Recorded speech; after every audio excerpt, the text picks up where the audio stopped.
పిఠాపురంలో మంత్రి పొంగూరు నారాయణ పర్యటించారు. ఉప ముఖ్యమంత్రి పవన్ కళ్యాణ్తో కలిసి పర్యటించి సంక్రాంతి సంబరాల్లో పాల్గొనడం సంతోషంగా ఉందని ఆయన పేర్కొన్నారు. ఈ సందర్భంగా ఆయన మాట్లాడుతూ గత ప్రభుత్వంలో ప్రజాస్వామ్యం కూని అయిందని, ప్రజాస్వామ్యాన్ని నిలబెట్టేందుకే కూటమి ప్రభుత్వం ఏర్పడిందని ఆయన పేర్కొన్నారు. ఈ యొక్క పిఠాపురం డెవలప్మెంట్కి 185 కోట్లతో ఫౌండేషన్ వేయటం,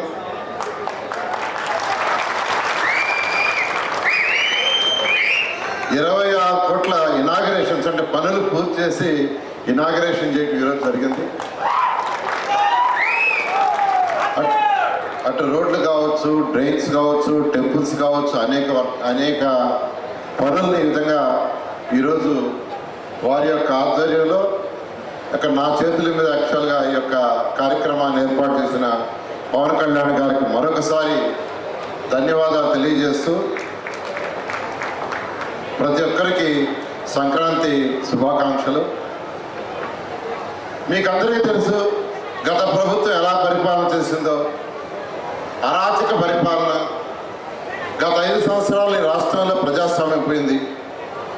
అటువంటి పరిస్థితుల్లో ఈ రాష్ట్రంలో ప్రజాస్వామ్యాన్ని పరిరక్షించాలని గౌరవనీయ పవన్ కళ్యాణ్ గారు ఎన్డీఏ కూటమి ఏర్పాటులో భాగస్వామ్యమై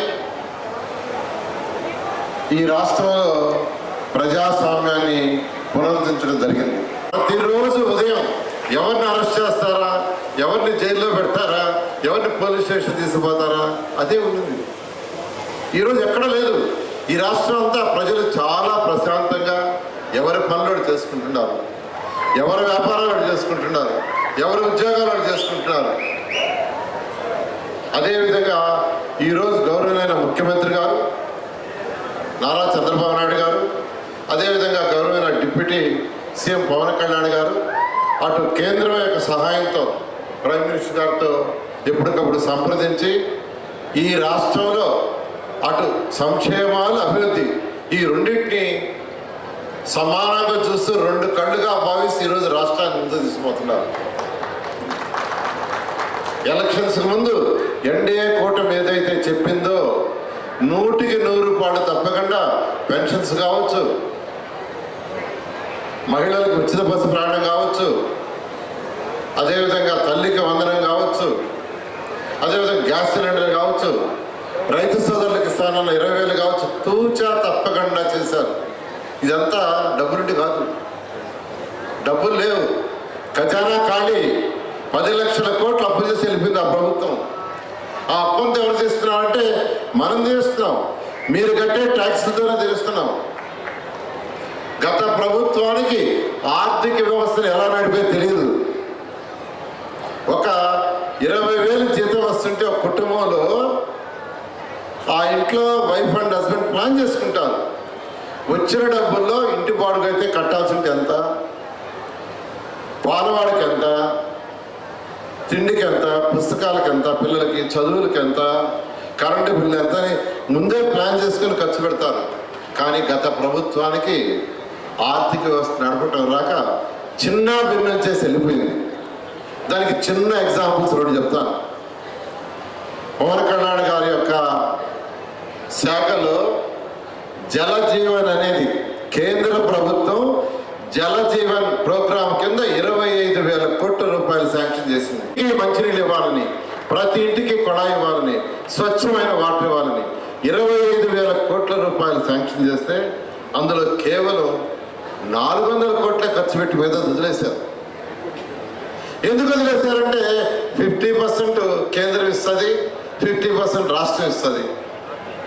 50% రాష్ట్రం ఇవ్వాల్సిన షేర్ ఇవ్వాలా, మనీ అంతా డైవర్ట్ చేశారు.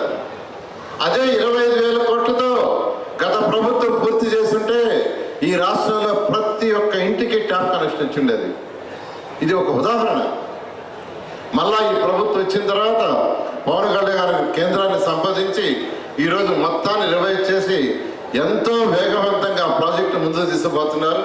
వారికి ప్రత్యేకంగా రాష్ట్ర ప్రజల తరఫున ధన్యవాదాలు తెలియజేస్తున్నాను. అదేవిధంగా నా శాఖ 2014-19లో నేను ఇదే శాఖ మంత్రిని. 2019 ఫిబ్రవరి నెలలో ఏషియన్ ఇన్ఫ్రాస్ట్రక్చర్ ఇన్వెస్ట్మెంట్ బ్యాంక్ ద్వారా 5,350 కోట్లు శాంక్షన్ చేశాం. అది మున్సిపల్ ఏరియాలో తాగటానికి ప్రతి ఇంటికి స్వచ్ఛమైన నీరుకి 5,350 కోట్లు. 2019 ఫిబ్రవరి అంటే అది అవతల ఎలక్షన్లు వచ్చినాయి, ప్రభుత్వం మారింది.